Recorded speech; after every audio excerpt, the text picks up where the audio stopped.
درویش۔ میں نے جب حفظ شروع کیا تو ابو نے مجھے درویش کہنا شروع کر دیا۔ میں نے حفظ کے بعد میٹرک کیا اور انٹر کے لیے جی سی لاہور آ گیا، لیکن جب بھی واپس جانا ہوتا ابو درویش کہہ کے بلایا کرتے۔ کبھی کبھی تھوڑا عجیب بھی لگتا کہ کیوں ایسے کہتے ہیں۔ جب بی ایس سی میں پڑھتا تھا تو ایک دفعہ گھر گیا تو ہمت کر کے پوچھ ہی لیا کہ آپ مجھے درویش کیوں کہتے ہیں؟ ایسا تو نہیں کہ آپ مذاق سے کہتے ہوں؟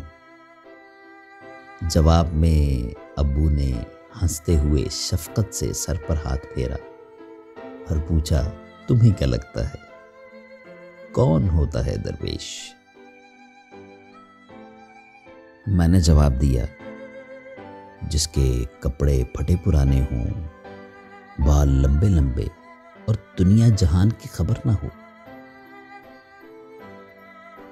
جواب سن کے تھوڑا مسکرائے اور کہنے لگے کہ ہر وہ بندہ درویش ہوتا ہے جو اپنی ذمہ داریوں میں لگ کر باقی سب بھول جائے، پھر وہ ذمہ داریاں چاہے دینی ہوں، دنیاوی ہوں یا معاشرتی۔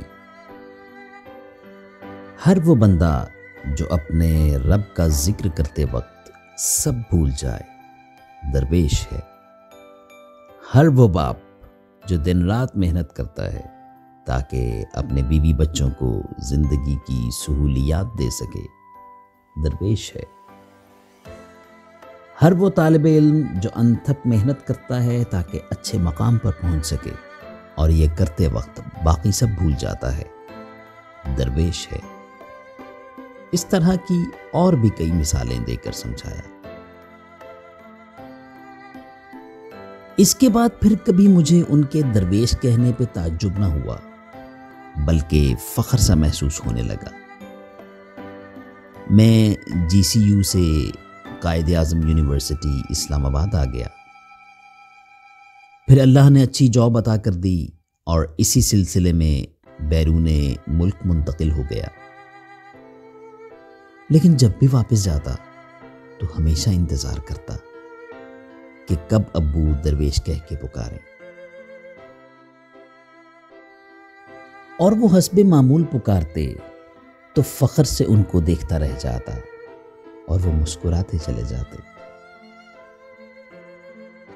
کسی شخصیت کو سمجھنا ہو تو یہ جاننا بہت ضروری ہے کہ اس شخصیت کے نزدیک کسی لفظ کا مفہوم کیا ہے، ورنہ میری طرح عین ممکن ہے کہ آپ بھی درویش کو دنیا و ما فیہا سے بے خبر اور جاہل سمجھ رہے ہوں،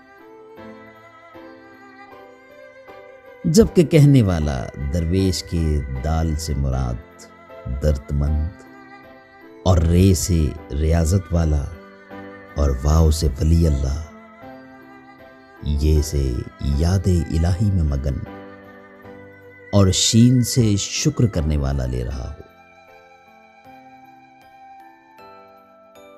ہمارے ہاں بہت سی غلط فہمیاں بعض اوقات صرف اس وجہ سے جنم لیتی ہیں کہ ہم دوسرے کو پوری طرح نہیں جانتے ہوتے۔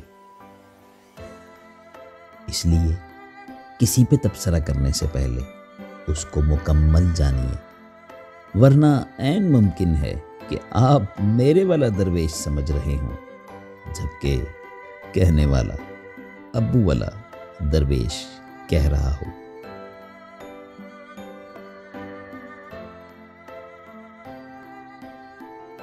تحریر ہے جناب سید رضی الرحمن شاہ بخاری صاحب کی، اور اس میں وہ ذکر کر رہے ہیں اپنے والد گرامی جناب سید عبدالرزاق شاہ بخاری صاحب کا۔